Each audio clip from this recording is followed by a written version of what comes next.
right, gamers, here we are. It is the Awesemo MLB Live Before Lock show for Thursday.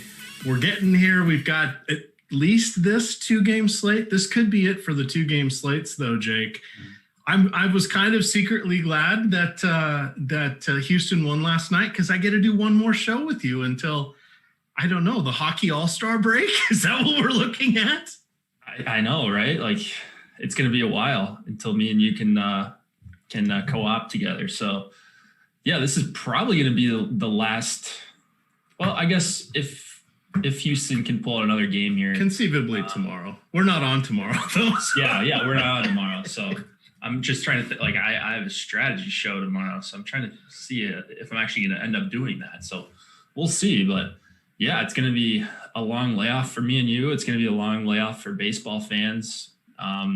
We do have Showdown content, and I saw the ownership projections are being updated for Showdown over the last couple of days. So you won't be cheated out of the World Series, whether it's 4 to 7 games.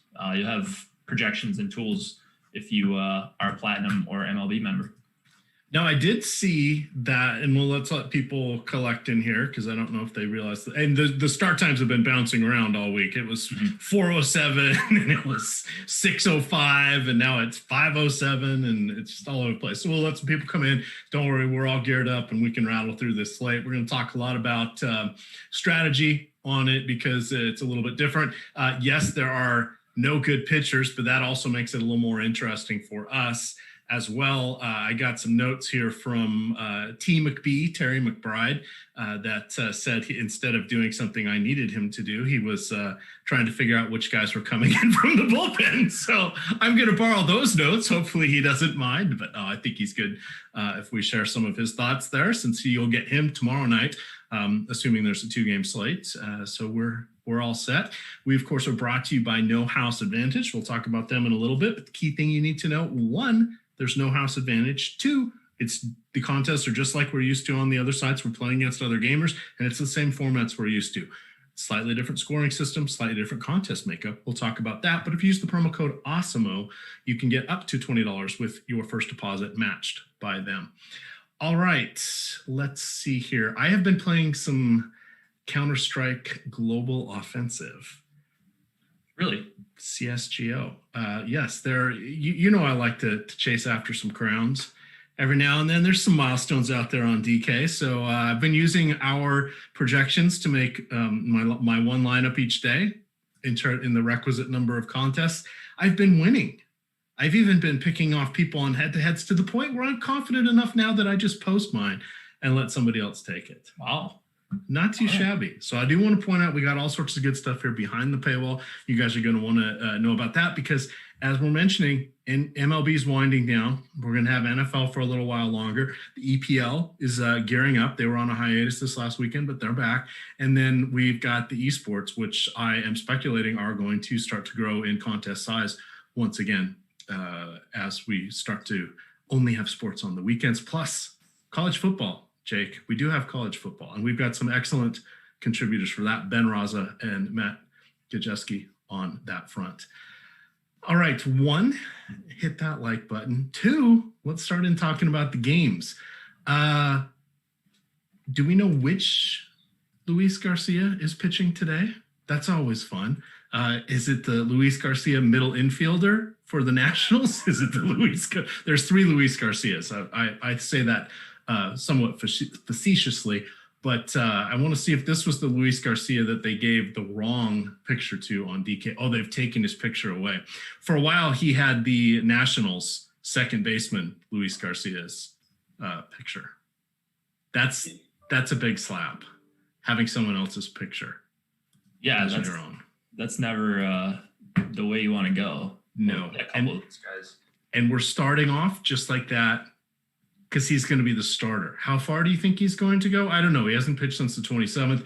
I'm going to guess he may not have been on the wild card roster, but he's on the roster now. He has not thrown more than 26 pitches since in the last month. We have to play 2 pitchers on DK. We're going to talk about Kershaw as one of them.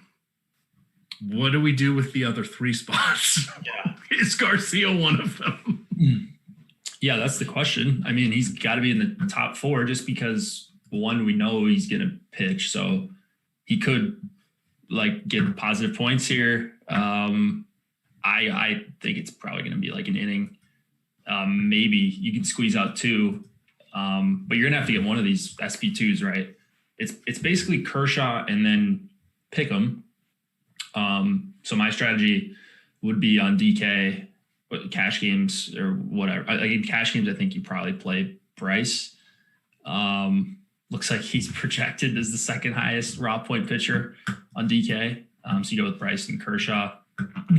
But I guess you can play either of these 2 starters, quote unquote, for Houston and Tampa Bay. Garcia would be my 4th guy out of 4, though. I will say that. We have 11, let's see. Yeah, about 10 or 11 pitchers projected. Alex has a few relievers in there, too, if you guys are interested and just want to play someone low owned and hope they can strike out the side or something like that. That's also an option here. So do you have any tricks on how to do that in Fantasy Cruncher if they're only listing the starters? I do not. Man, I don't know if, do they add that you can add in? I thought you could. I just don't know how to do it. You might be able to by just going to upload data and just putting the player in there. That would be the only way I could think you could do it. But I'm actually having trouble with my FanDuel CSV right now. So good thing I caught this earlier and not right at lock, because I'm not able to upload my lineups. It's airing out on FanDuel. So I don't know if that's to do with one of these relievers not being in the player pool or something, but that could be it. I'm looking now. If you just upload projections, that doesn't do it. I wonder if you load player pool, if that works. Yeah, you might be able to do it that way. All right. In any event, gamers, what I do want to point out is there is some ways you can handle this. So we have 2 of the starters. Luis Garcia is 4,000. Pardon me. The 2 of them are 4,100 even. And then Bryce Wilson is the other. So what I've done in prior times with this, you can get a little creative. You can lock in one of those pitchers, and then say the pitcher you really wanted to use was $5,000. You could lock in one of the cheap pitchers and then set your lineup to only go up to $4,900 and $49,100. And then all you have to do when you get to the CSV for that is just replace that pitcher with the one you want, and it's your lineup will have been created with enough salary cap to accept them. So that's how I've done it in the past. I haven't looked to see what these other relievers are and what their pricing is. If they are the same pricing, you can, obviously you can just change or swap out one of those guys. So let's. Well, I want to look here because I know some people are going to be doing this, and we right. have a moment. So let me just see. Okay, so the vast majority of them are 4,100. So that will be helpful. However, you can get into like Will Smith, not Will Smith, the catcher, but Will Smith, the reliever. He's 4,800. So that would be where you might want to say, okay, I'm just going to lock. I think it's just you play one of the starters and just kind of hope it works out. Probably play Kershaw and just move on.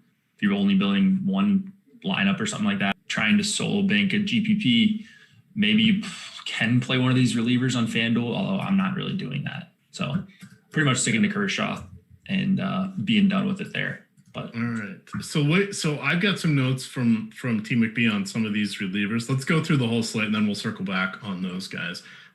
Because then we can both kind of talk through the main part here. So it was kind of interesting. The thought with the batters, in my opinion, is even if we're looking at Kershaw, I will be shocked if he goes more than 2 times through the lineup.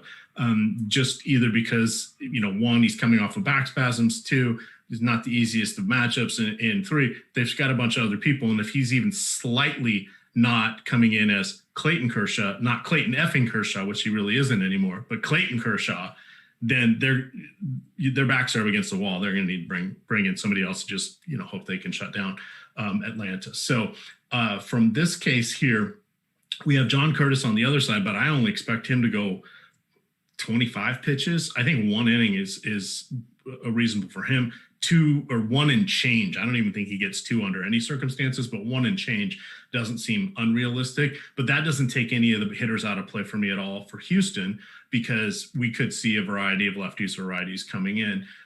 From that standpoint, if we look at Bryce Wilson, I suspect he'll probably get 60 or 70 pitches, but I think that's only 2 times through the Dodgers order, and that's a bit of a disaster. So our real question for the Dodgers is, are they going to start off with Jock Peterson? Because because Atlanta does have 3 lefties that are available in the bullpen. So in looking at the guys I want to target, I like the Dodgers first, Jake, and this is not just because they put in 11 runs yesterday in the first inning, which is an all-time MLB record for playoffs runs scored in any inning, but it's because they're just absolutely amazing.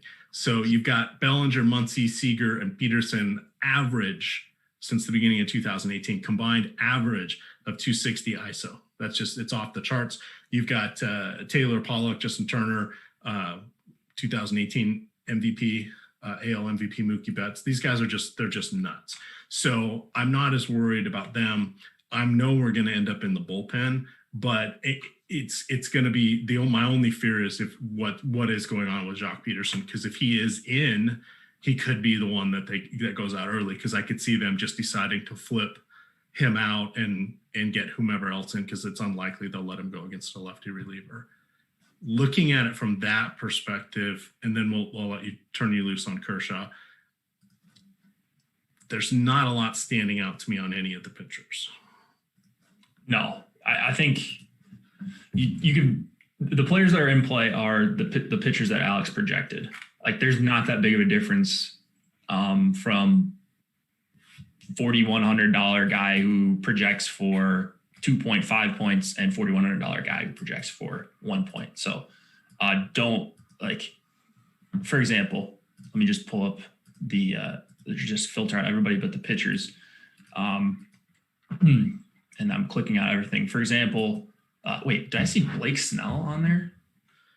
Blake Snell is appearing. We have him for potentially 4 points. Okay. He's a potential reliever option. I think technically if they needed him, he could go. Where it gets a little wonky is they already know their first guy is maybe going to go, I almost said a quarter, is maybe going to go 1 inning and change. Mm-hmm. If they want somebody to come in for 2 or 3 innings, I think Snell's probably their best bet. Yeah, so I would be okay with that. It's just that he's 83. The price. Yeah. Yeah. So like maybe he gets to 10 points in 2 innings if things go perfectly, if he even gets in the game. So I would just, if you're playing on DK, just throw in Kershaw and mix and match these $4,100 guys, whether you want to go with Curtis, Garcia, Kenley Jansen, whoever it is, Fairbanks, Anderson, all these guys that have been projected for the last couple of days. Your guys' guess is as good as mine. The thing I will say, though, is we do know who's starting the game. We know that Curtis and Wilson and Garcia are starting the game. So we do know those guys are going to pitch. So obviously a leg up on the rest of the guys, but they're probably also going to have way more ownership than they should for a guy that's projecting for 2 to 4 points. All right. So I'm going to talk some other pitching strategies here. And this is courtesy of T. McBee, Terry McBride. And he did have this in the main Slack channel, but I want to attribute this to him. So he says, and he lives and breathes baseball. You guys have seen him on the strategy show for most of the playoffs with Jake in the mornings, seen him do a bunch of late night shows, and he writes a couple of baseball articles every day. So I trust him implicitly on this. So he says, this is the latest that I found from the Tampa Bay Rays or Tampa Times on the pitching plans. He says we might see Snell depending on the game flow, but he thinks Fleming is going to make a ton of sense. And the quote is, rookie lefty Josh Fleming, who was added to the playoff roster for this round, is the obvious candidate to work the bulk innings. He has not pitched since September 27th when he worked 6 innings in the regular season final. You also have Blake Snell. So here's where this comes in. So Snell would be pitching on 1 day fewer rest. He did throw 105 pitches on Sunday. So he said, that if they need to stop the bleeding or something's going to happen, they may just turn to Snell and try to close this one out. They said if they get, he says, if they catch an early lead, I think they could go to their stable of high leverage relievers, much like they did in Game 5 against the Yankees. And he knows that all too well because he's a Yankees fan. He says on the other side, he says Kershaw is dealing with a back issue, right? He says Dustin May hasn't pitched since Monday, and they may need to get him for 3 innings in the mix. So those are his thoughts there. And then other guys that could go more than 1 inning. He says Josh James getting 2 to 3 innings for Houston, even though he got a couple innings 2 nights ago. Most of the multi-inning guys went yesterday. So he thinks he's going to be one of the guys that has the leg up. And then, of course, if Husker didn't end up, what did he throw, like 92 pitches yesterday or something? He had to absorb the brunt of that disaster for Atlanta. But he said, obviously he won't be there, but what about Josh Tomlin? So yeah, he's the mix. And then Castillo is the other guy. He said could get 2 innings, and that could be 4 or 5 strikeouts, best case scenario. So those are our moving parts here. Right. I mean, it's just, first of all, is the guy going to pitch? He's also got to pitch well. Yeah. There's so many options that could throw tonight, but you might guess right on a guy. He might throw 1 inning or 1 batter, honestly. Like if you get the Jock lefty situation. Although I think you have to throw 3, right? So okay, we got the Dodgers lineup. We have Mookie, Seager, Justin Turner, Max Muncy, Jock Peterson. So they're going to sub him out. They're going to, because they put him up earlier in the lineups. I think he's going to be a candidate to get pulled, is my thought. They want to get him 1 against a righty. Yep. That's what it looks like. He hasn't batted up there. He hasn't hit up there. He's only played in 2 or 3 games in the postseason. Yeah. Embarrassment of riches. So that's one where I'm interested to see how Alex projects that. Is he going to project him for like the normal 2.5? Is that a more appropriate at-bat projection? Because it doesn't mean that lefty is coming in, but there are 3 available that did not pitch yesterday, and 2 of them did not pitch the day before that. Mm-hmm. And that's just their relievers. I didn't go figure out their starting rotation. I can't think if they have a lefty starter. But so it looks like any of these lefty, well, Peterson, maybe Rios, I don't know. Like 4 lefties in a row. The Dodgers don't usually look to do that if they can avoid it. So that makes me think there's going to be guys that are pulled after their first or second at bat. Jock being the main guy. Right. Just batting kind of raises your eyebrows there. Yeah, because you've got A.J. Pollock comfortably in the background. You've got, who else? Chris Taylor is not in the starting lineup. He can play the outfield. Oh, by the way, Jock is probably DHing. Let me think for a second.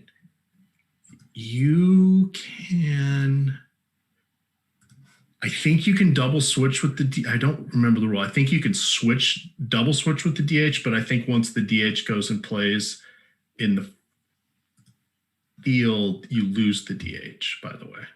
Okay. So maybe, although I'm trying to think of how, because obviously we don't have pitchers, but you could still pull a double switch. If it's Jock, you could pull him. You don't have to move the pitcher on, but you could they'll just still do a 1-for-1. Yeah. I'm trying to overthink it. But again, that's one where it's like, I haven't had to think of this because the National League's never really had it. And I don't pay attention enough in the American League to know. Because, by the way, in the American League, how often do they ever pinch hit for the DH? Rarely. They don't, ever. Yeah. Brad says Rios is DH. So okay, thank you. Perfect. I mean, team effort, which makes even more sense that Jock's going to go for Chris Taylor would be my guess. Yeah. Or Pollock. So if you're loading up on Jock, and now it's just updated projections. Let's see what he's got for Jock. If you're loading up on Jock, I wouldn't expect more than 1 or 2 at bats. Maybe you get lucky and he stays in the game. He faces a righty. It just works out that way. Let's see. Yeah, so he's got Jock basically projected as normal, one of the best values on the slate. I think, to be fair, how many times did they bat around in the first inning yesterday? True. It's in the realm of possibility, but can lightning strike twice? I don't know. True. It's just such a weird lineup that, or he sticks out there that I would consider, assuming his ownership is going to his ownership's going to be high. Maybe that's a guy you try to get away from. It's a micro, like, if any edge at all, it's a micro edge. All right, so I wanted to answer this question in chat. Yes, Grant Dayton pitched a boatload. I'm not counting him as an Atlanta lefty. He's not going to pitch. Tyler Matzik last pitch on Tuesday, 29 pitches. He hadn't pitched for almost a week before that.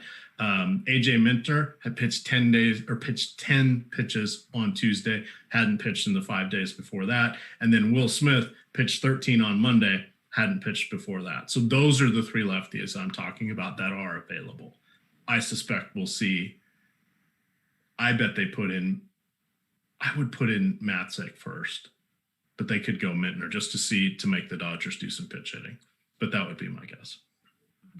Will says, how many innings will Curtis pitch? We've kind of touched on all these pitchers so far, except for that really obvious guy in Kershaw, who's still got some question marks about. But based on how Alex has them projected, I would think, and projections are free today. Rinpack just points out, if you guys want to check these out and see the relievers that are projected, they're a couple points each. I would say Curtis, maybe 2 innings, I think. I wouldn't go more than that. Yeah. I said one. I think 5 outs is my guess. I think he starts the second inning. I don't know how far into it he goes. Right. Yeah, because if he cruises through, he's going to face Tucker and possibly Reddick in the second. Maybe they pull him at Reddick. I don't know. It's all just guesswork here. And it's not even that difficult to make a lineup with any of these guys. So here's a guy that's going to score 6 points as your SP2, you're going to need. Here's your next question. Outside of Kershaw, it doesn't matter how many hitters you take against your pitchers. They're only going to be in for 2 innings, right? Yes, that's right. So on FanDuel, I think. That's right, Seth. I see that. I am now setting my maximum at 5 for hitters against my pitchers. Yes. I haven't seen Seth pop into chat yet, but I'm sure that's coming. I did see him tweet. It's like the bat signal. Next thing we'll talk about 9-hole hitters and how their home runs count the same as cleanup hitters. That'll be the next segment.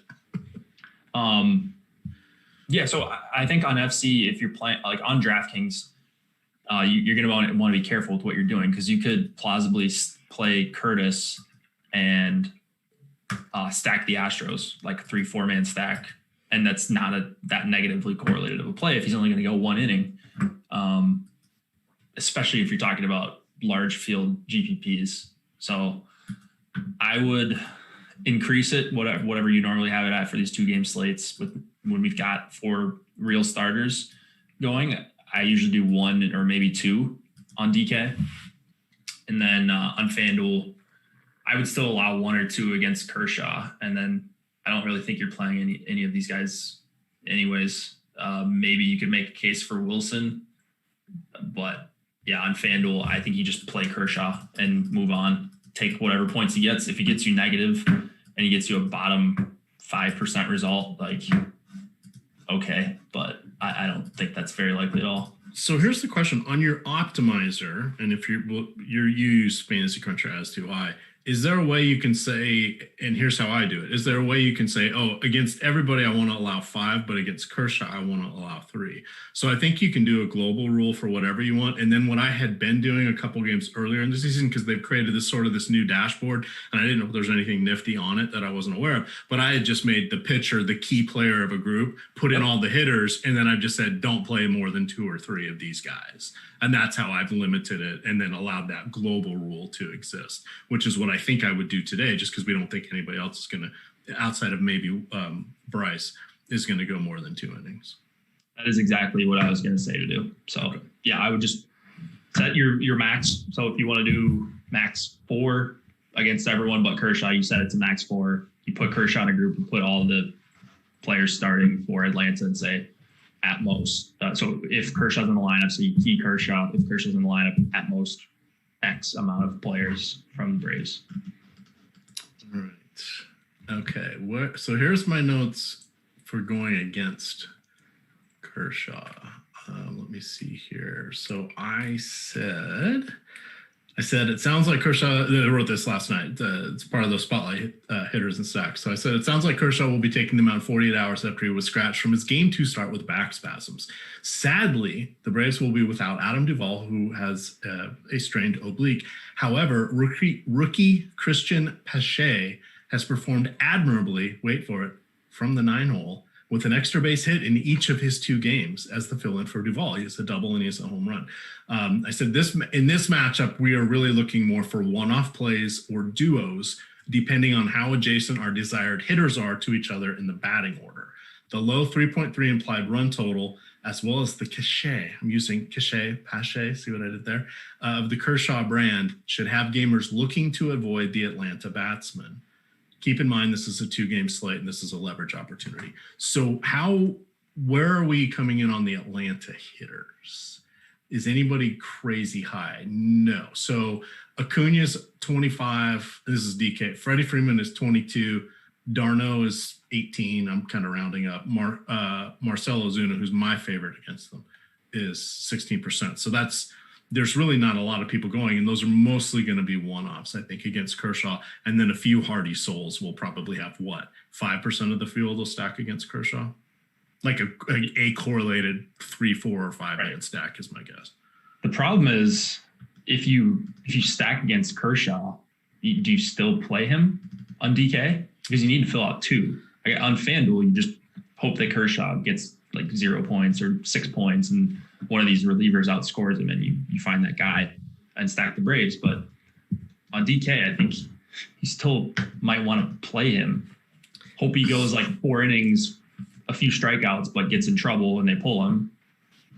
Yeah. So Greg was talking about this on the show yesterday, and he said that he likes that as a strategy similar to mine. And our counterpoint was, hey, 2 nights ago, the Dodgers were scoreless through 6, and then they put up 7 in the last 3 innings. So all of a sudden, I think it was Ian Anderson that day, all of a sudden he had a good start, but if you had stacked against him, nothing happened to him. So it's one of those that this is almost like, think of it as a 2-game showdown slate. And I think somebody's probably said that other than me, but think of it like that. We're going to have to get a little bit wonky. We're trying to capture the home runs on both sides, even though home runs are weighted a little bit less on FanDuel than they are on DK, but we're trying to capture that. We need a tiny bit of synergy, meaning love to have one of our guys on base if a home run is hit, because then you get a run or RBI, you capture all of that. But if there only happen to be a couple of home runs and you get them on your teams, you're looking pretty, especially if they're from different games or different teams. And that is an outcome that could happen today. Now, we have incredibly less than stellar pitching, but you're going to have fresh arm after fresh arm after fresh arm coming in most cases, and they're going to be most likely getting the platoon advantage, even though they still have to face 3 batters as a minimum. Yeah. So on 2020, you do it to us again. Right. So on FanDuel, I'm running just 4-man naked stacks. Allowing a hitter against my pitcher. I'm playing Kershaw 100%. So it's just, I mean, on the off chance that it doesn't, like that he's not the optimal pitcher, that's fine. On DK, I think you could just run no stacks. You're going to end up with stacks. So you're going to end up with, like, at the very least, like a 3-man, depending on how many players you allow against your pitcher. But yeah, it's, correlation matters less and less as the slate gets smaller. Someone's going to land on the exact optimal, probably a bunch of people, depending on how popular the optimal lineup is, or how highly owned the guys in the optimal are, I should say.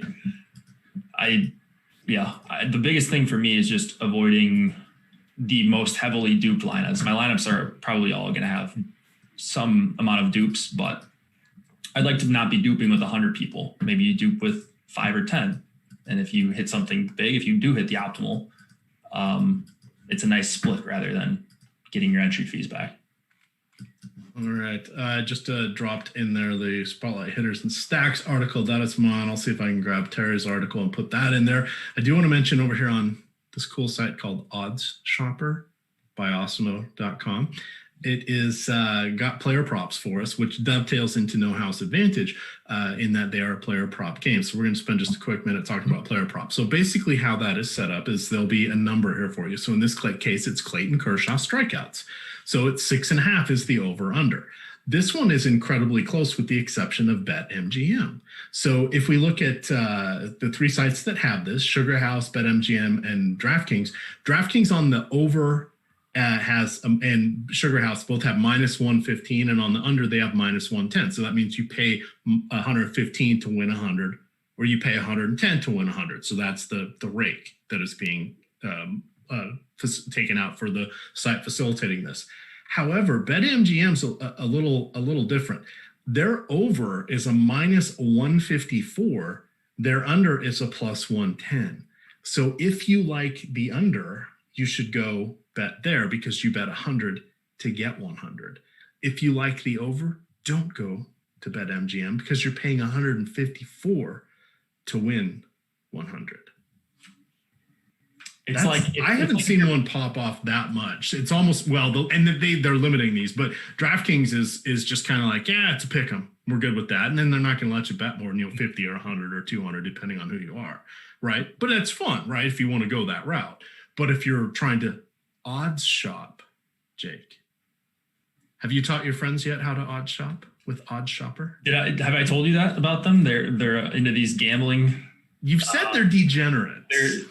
And I said, well, they're friends with you. Of course they are. Yeah. They don't understand expected value. It's just about the other EV, entertainment value for them. So not saying that I'm the best gambler or best DFS player, but at least I feel like I can win long term, whereas they're oftentimes just throwing away money on these parlays. And so I'm trying to teach them that maybe they should open up accounts on multiple books. And so that's what Odd Shopper does, is it helps you find the best odds. Like it would be like in DFS, why would you want to play Kershaw at 9,500 when another site's got the exact same rules, the exact same salary to fill out, but you can play him at 8K somewhere else. And so if ownership wasn't a thing, obviously it's a little bit more nuanced in DFS, but this is just find the best number. And so Odd Shopper is a great place to do that. And it's a really cool site to kind of click around, and looking forward to when I can open up accounts on these books when online betting becomes legal in Minnesota, hopefully in the next couple of years. Is it legal where you're at, EMac? It is, but we do not have the mechanics in place yet to do it. They don't think it'll happen until next calendar year, but after football. And it's like, great, thanks, legislature. I appreciate it.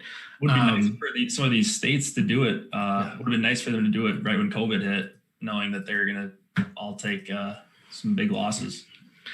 Pretty crazy. In any event, that kind of segues us into No House Advantage. So they've got a different spin here on Daily Fantasy Sports. It's player prop contests. They're offering them across MLB, NFL, and PGA. Cash prizes, same formats you're used to. Head-to-heads, 50-50s, GPPs.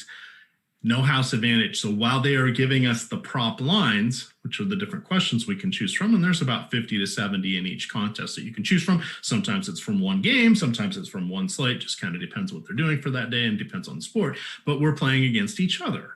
So it's peer-to-peer, just like DraftKings and FanDuel. We're not playing against the house, therefore there is no house advantage. We're not paying them a vig. They're doing the same management fee or rate that the other sites are, but we're not going against them. So you have, in theory, better long-term odds.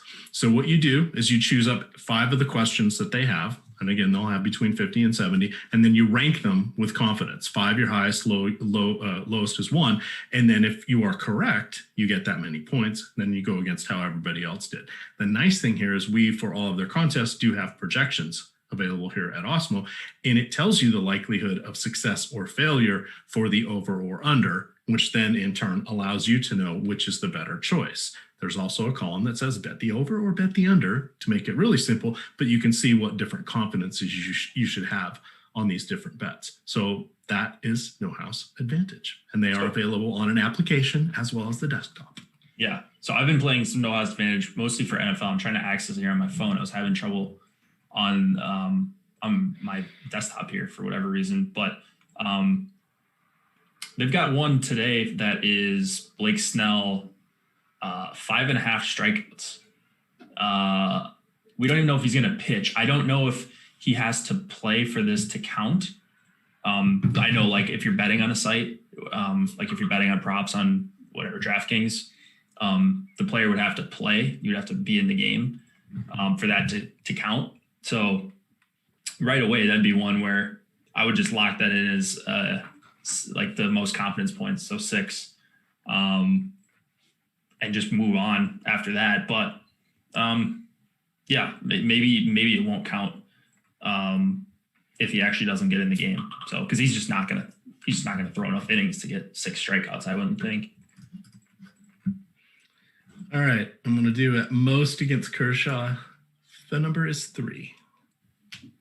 I do like that you can now boost your little projections of players in a group, because I would like, if I'm going to get guys, I want it to be Acuna, Albies, Darno, or my favorite, Marcell Ozuna, and that way I don't have to manipulate his stats in any way except for this under these particular conditions. So kind of nice. It's very useful for NFL. It is useful for MLB, but there's not like but like every player in the lineup correlates to every other player. So you could do it to get even better correlations in MLB, get guys closer in the order to correlate. But yeah, super, super useful tool for sports like NFL. And I think I'm going to be using this a lot for NHL when that comes around. NBA, instead of grouping players out, you can just negatively correlate them, especially on shorter slates where you might not want to play a guy in his backup. But on a 3-game slate, it might make sense if there's positional scarcity or whatever is going on. So you don't. It's for stuff that you don't necessarily want to group out, or you want to boost certain guys that if they have a big game, this other guy is likely to have a big game. So yeah, really cool tool that FC just came out with. All right. I am going to cap Kershaw at 35%. You're capping him at 30. So yeah, yeah. Well, one, I'm not playing a ton of money. I'm making 40 lineups, and I am going to utilize that as a leverage, and I'm going to go very heavy on the Atlanta Braves. But I'm able to do this because we've got all the relievers in here. And I'm setting most of them at 15, 20%. The couple guys I think that are going to come in, I'm riding them at 35%.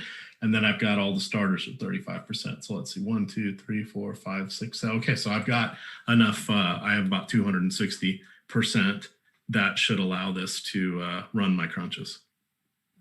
Okay. YOLO, baby. My wife has a coaster. It says, I YOLO with caution. Kind of takes the whole point of YOLO away, but I like it. Yeah, it's just so, like, Kershaw's probably going to get 10 points. It's 2020, Jake. It is. Yeah, I guess that's a good argument. But like, even if he gets blown up here, he's probably not getting negative. And it's like, you can basically just pick whoever you want afterwards. You play one of these 4K relievers, and they're all the same, so they're going to be different. All right, you've talked me into 40%. Okay, we might get that. The field at 99%. Right, and it's baseball. So yeah, there is a greater than 1% chance, I think, that he goes negative here. So let's see what he's at in the top pitcher tool. Actually, I haven't looked at this yet. Kershaw is, we got to get no, we've got updated ownership. So I'll give away a freebie for today. 89.2% chance of being the top pitcher, 99% ownership, technically over-owned, but he's got the highest chance of being the top 2 value as well. Like, he's just the pricing isn't restrictive enough where if this were a case where you could just throw in 2 6K pitchers and then jam in all the stud bats, maybe you make a case to get off of Kershaw, but you can still fit in pretty much everyone you want with him. And so that's why it's so difficult to get off of him. Yep. So here's the Cavalier YOLO look here. I just ran 10, and this is where you want to be very careful. So I'll get my 4 Kershaw lineups in here. After my Kershaw lineups, everything is at least 15 points less. And in some cases, 20 or 30.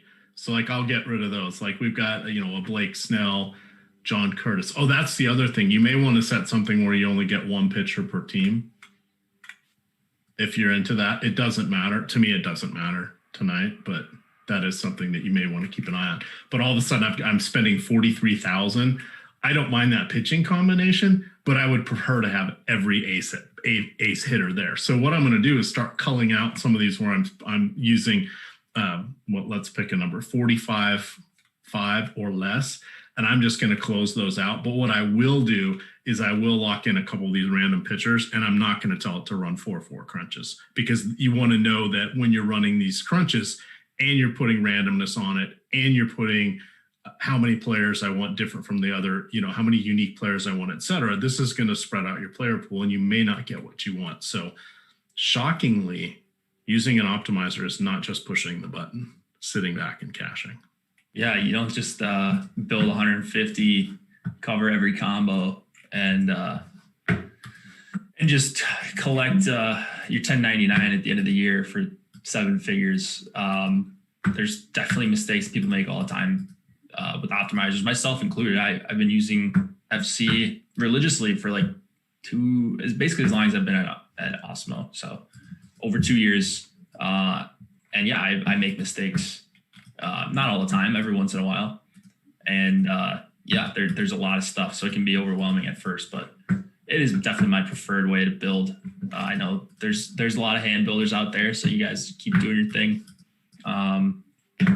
But Optimizer is great if you're trying to get into MME. So I would suggest Fantasy Cruncher. Show them what happened the last time you tried to do some hand building. Yeah, this is what happens.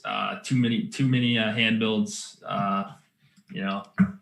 The savants like Pete Overs at the hand builders. I don't know how he does it. This is what happens when I try to do it. So I'm optimizer guy for life.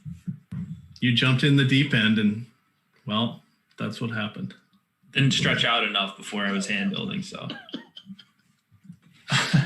All right. So yeah, these lineups, they're not the greatest, but I've got a Blake Snell, Kenley Jansen that is 1, 2, 4, 5 of the Braves and 1, 4, 5, 6 of Houston.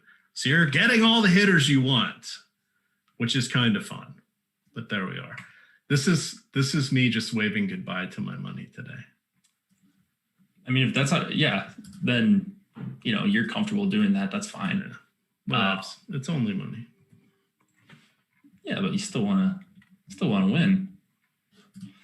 I mean, I just think Kershaw gives me the best chance, and whatever happens after that, I'm pretty much good with. You're going to be probably a 1v1 or 2v2 away from the optimal tonight, and that's very likely what you're going to need to win is the actual optimal.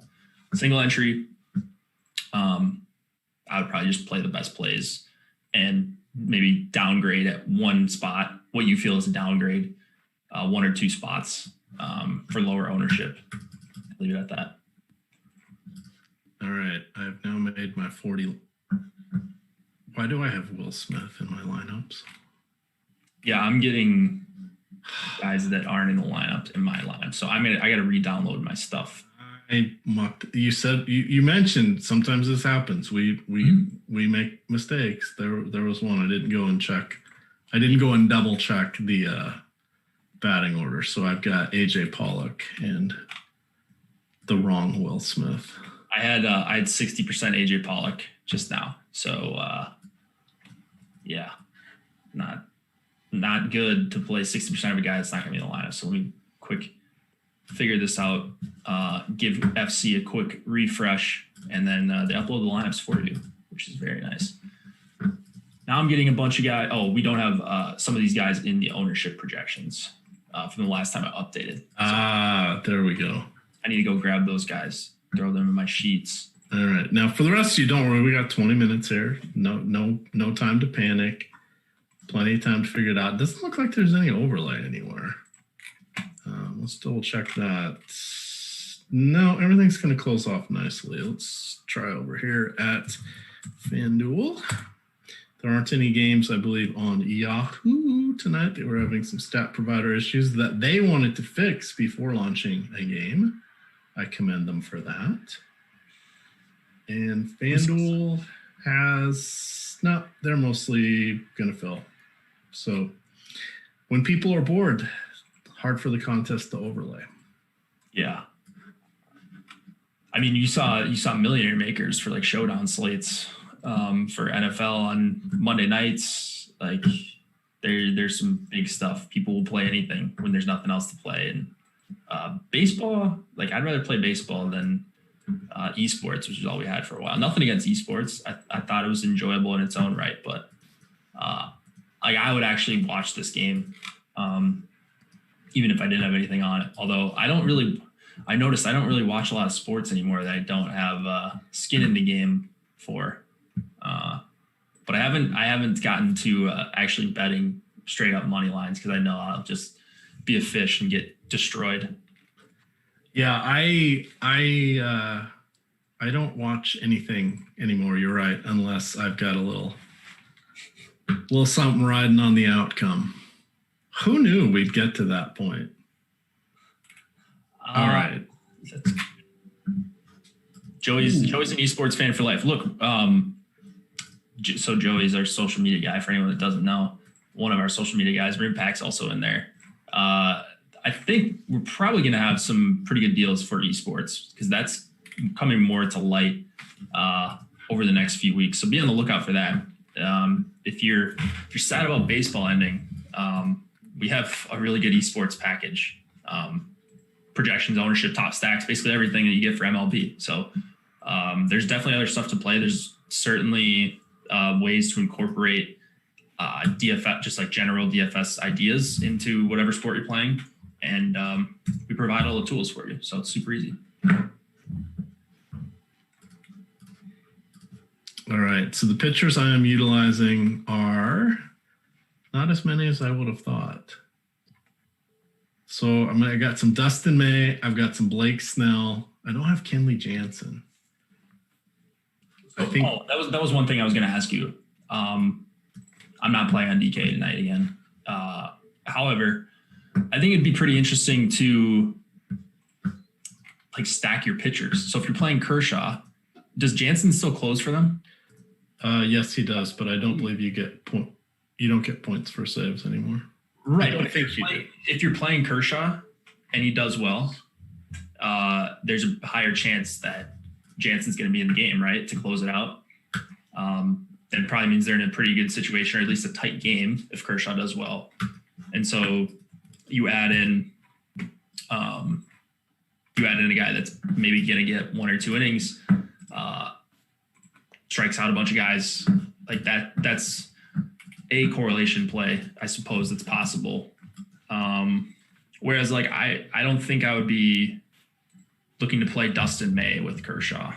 I know the pricing's a little bit weird on May. He's at almost 8K, but if May's pitching a bunch of innings tonight, that probably means that Kershaw didn't pitch well.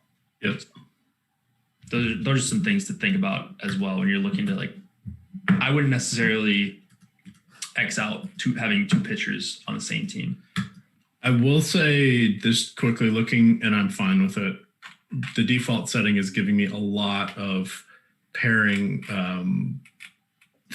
Fleming and Snell and Curtis. Which if you think Snell's going to come in, then that's fine. But remember, Snell's going on one less day of rest if he does pitch tonight. If he doesn't pitch, he would probably be tomorrow's starter. So a lot of that's going to depend on the game flow for some of these Atlanta guys. If Tampa can close it out, I think they're more likely to go to Snell. Like Correct. if they're sitting on a 2-3 run lead and they need a guy to get them their closer, Snell's probably your guy. Otherwise, yeah. If they're staging a comeback, we're not going to burn him because I'll just let him go tomorrow. Right, you can just pick up the win tomorrow, go with your ace, and try to move on.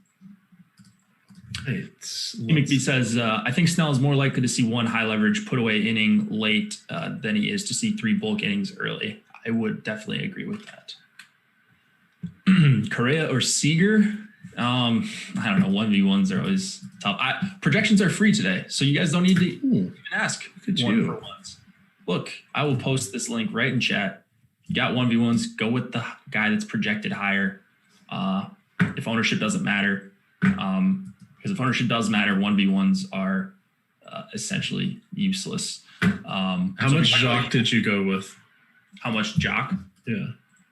Let me see what I got. I have 15% because I think he's going to get pinch hit for. I think he gets 2 at bats. That's a good question. This would have slipped by me. He's my second highest owned hitter right now. But that's with the normal projection. So I wouldn't recommend doing this too often, but I'm going to bump him down. Where's he at here? Okay, so he's at 10.65 on FanDuel. I'm going to give him like 6 and see what happens with my my lineups here.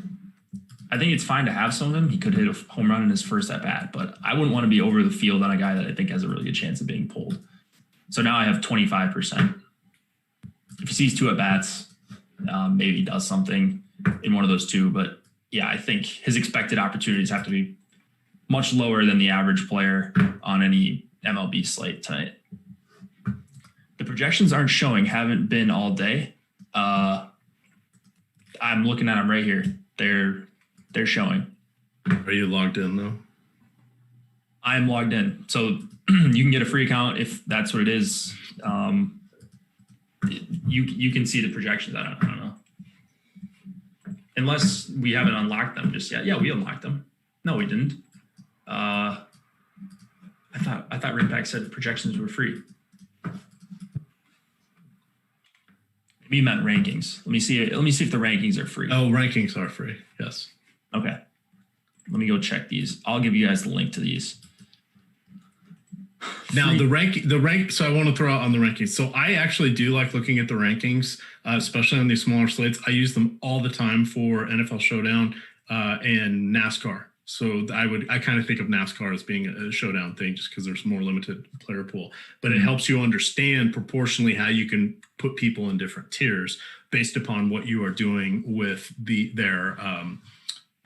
So there's 2 grades. You're going to see their points grade, and it's A, B, C, D, E. We didn't go F, but it's your school grades. And then it's also their value rating, meaning kind of a point per dollar. Now, the point per dollar is relative within the rest of the player pool. So it's not just a dividing calculation. It's actually looking at, for this slate, where are they coming out? I also write those up free. We do the Yahoo Baller article series every week that drops on Saturday morning. But I talk about the rankings, how you can use them for NFL as well. But those are a helpful thing that's part of our Express package. All of the Express packages, you get that. But I do want to point out our NFL Express package is $3.95 a week. Same price it's always been. We have now added all Showdown content to it. So that includes actual player projections, ownership projections for the individual players, as well as their likelihood of success of being in the top 6 or, in FanDuel's case, the top 5. And those are very, very helpful tools. So if you like our top stacks tool for baseball, this is the same thing, but for Showdown. And it's geared for that. And it's very helpful in creating lineups. I mean, so we basically just beefed up the Showdown or the Express package just to be nice to all of you guys, because Showdown's really popular. And so 2020 seemingly adding an extra game every week for Showdown. So just saying, we're now, instead of 3 games a week, we're up to 3.5. We'll see what happens. We may have we may have football almost every day of the week. Who says no to that, by the way, this year? I'm just hoping they add in a couple extra weeks at the end of the season and maybe get the Super Bowl in like March. And then hopefully by that time, for everyone that loves NBA, NBA's back, NHL will be back, and we get a nice bridge in. And so we don't have no sports. We have a sport that a lot of people love every few days, or you can just play esports. All right. Mike is saying Fantasy Cruncher not showing all the pictures. Refresh. They should be in there. They popped up. Yeah. About 30 minutes ago. Yeah. All right. We got about 10 minutes left. Let's answer some questions here. Oh, can we get 100 likes? That would be fun. Because a reminder, it's probably last time you're going to see me and Jake here together until the NHL All-Star break, which, by the way, looks like NHL is starting in January 1st. Is that true? I think it's a tentative start date. That's the earliest they could start. I think one of the Vegas owner, I think, said that it's going to be February. He thinks it's going to be February 1st. I think it's going to be somewhere between like the end of January and the first day or week of February. So around Super Bowl time, I think NHL will be back. They want to have fans in the stadiums. They don't have the big TV deals like the NBA does. And even NBA wants to have fans. So I think they might wait until like March is what I'm hearing on some of these podcasts I'm listening to. But yeah, who knows? Who knows? Here's the T McB tip of the day. If you manually upload a projection for any pitcher and then reload, they will appear in your player pool. Oh, there you go. So that's a good tip to know. So we're not, maybe it showed up for me because wait for it, I had loaded everything and then I hit refresh. So that would have worked as well. Yeah, I didn't realize that. I thought maybe Dave went in and added all these guys. Well, you never know, because I swear Dave and Zach never seem to sleep. So they're always tweaking and adding something for us. So, yeah. All right. Let's see. Pache or Kiki Hernandez? I will go with Pache. I've got more Kike, substantially more Kike right there. All right. Adames or Zunino? I like Adames.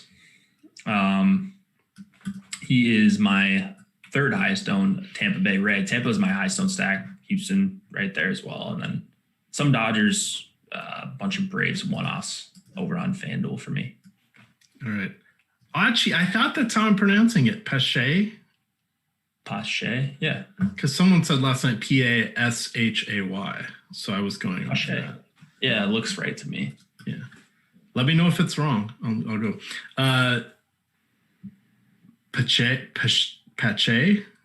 All right. Spell it phonetically for me, Anchi. Come on. Help an old guy out. Oh, yeah. And get off my lawn. Okay. Zunino and Meadow. I'm not seeing the question there. How about Rios or Bregman? Definitely Bregman. Yeah. I like Bregman a little bit better there. All right. Josh Gillum says Pache. Scott Enright says it's Patch.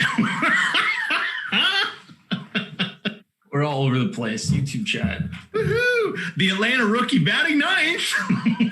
Insert name here. That's right. Zunino or Darno? Definitely Darno. Definitely Darno. I have more Zunino, and looking at the ownership on FanDuel, they're very similar. So I'm getting more Zunino. So this is my indictment against Kershaw. So that's where you know Zunino does have 2 home run upside. I do want to say that. Of course, he also has the golden sombrero in his range of outcomes too. So there we are. Acuna with this dong to start the game. That would be fun. Is Tampa Bay the lowest or the highest owned stack? I have them in my top 4. But Tampa Bay. I like them as number 1. Yeah, I think that they are. I think they come in right behind Kershaw. This is not me looking at the rankings. I'm sorry, not Kershaw. Right behind the Dodgers. If I was like hand building, those would be the 2 I would want to go with. And you got to remember, nobody's playing in their home stadiums either, guys. Mm-hmm. That's I true. said that the other day, and so they're like, "What do you mean? The so-and-so's the home team?" I'm like, "No, I know they're the home team. That means they bat at the bottom of the inning." But Houston and Tampa Bay is in Petco Park, and then the Braves and Dodgers are in Globe Life. Nice little neutral location. Was the roof open on Globe Life? I have not tuned into that game. I don't know. I haven't seen much. But. I would suspect it is, only because it's not as hot as it was in Texas. It is going to be 75 degrees there, so I suspect it will be open. Okay. Yeah, Jake Hari in chat says thank you. So there you go. Someone asked if there's 150 Kershaw lineups was bad tonight. I don't think so. I think that's fine. I try to avoid going all in on a player in MLB, but here there are no locks. There's not a 100% chance that he's in the winning lineup, obviously, but it's overwhelmingly more so than any other pitcher on the slate. So I think you just take him and move on. I ended up with 43%. I had capped him at 40, and then I called out a few lineups. Okay. But I'm okay with that. I did not end up. Somebody was asking Nick Anderson. I did not play him. I got 3% Pete Fairbanks, 5% Kenley Jansen, 10% Dustin May, 18% Blake Snell. But I think Jake and T. McBee have a good point that he may get one high leverage inning as opposed to a couple. It all depends on game flow, but he is probably going to be the starting pitcher tomorrow in the event they lose. So if they're losing, I don't see him coming in. John Curtis, I got 18%, and I got 35% of the other starters not named Kershaw. Yeah, so if I'm going on DK here, I would be at 98.7% Kershaw. Outside of him, Will Smith always lookups as a pitcher because there's multiple Will Smiths. I would have 35% Curtis, 33% Wilson, 19% Anderson, 13% Fairbanks. Who wins in a fight, the Luis Garcias or the Will Smiths? I haven't seen the Luis Garcias. Technically, there's 3 of them, though. Ooh, 3 on 2? 3 on 2 grown men. Unless the 2 are professional fighters, I think you got to give the advantage to the 3 there. I did not play any Framber Valdez. No. Neither did I. I suspect he will be a starter. Do you think he'd be a reliever option for them? Maybe. I think they have other guys. Yeah. No stone unturned, and I'm not knocking it. To me, it just seems like that's a more unlikely outcome, but you got to play like there's no tomorrow. Right. I mean, because there may be no tomorrow for them, and then they just sort it out then. So we shall see. 2 minutes left. Make sure to upload those lineups, and please do hit the like button. Remember, any like for us is a like that does not go to Josh Engelman. I would like to see us get 100. I can't believe we haven't. We got up to 450 people. People not one of our most popular shows, especially considering we came in early. We must have caught people during their working hours. Yeah, true. And they're ready to be done because they're so happy it's Thursday and there's no NFL football tonight. I know, right? It doesn't feel like a Thursday, but it'll be back. We'll have Thursday night football next week. We'll have possibly Tuesday night football this week. Some of the positive COVID tests, so you can take one Thursday off. We're gonna more than make up for it if you like Showdown. Do you youngsters still do when we're not in the middle of a pandemic? Thirsty Thursdays? Is that a thing? Like college bars and stuff? Yeah. Well, I don't know. That was forever ago. We had to have a 25-cent beer night or $1 pitchers, or what was it, 50-cent well drinks. That's how long ago. Yeah, I was in college a long time ago. 50-cent well, that's 5-0. a big deal. It was 50 cent before 50 cents, if you know what I mean. we had pictures of these gross mixed drinks, like purple mixed drink, for drank. I believe that's pronounced drink.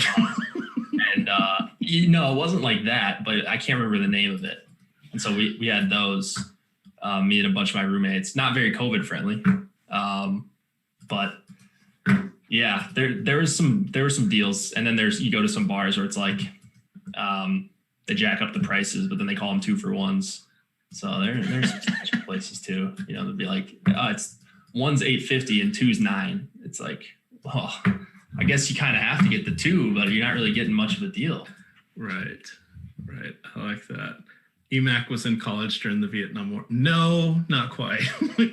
Gulf Storm, the original. Yes. Desert Shield. You guys may be familiar with that. Jackson says, I'm from Minnesota. What college you go to? I went to University of St. Thomas. Go Tommy Nation. Yep. So that's where that name comes from.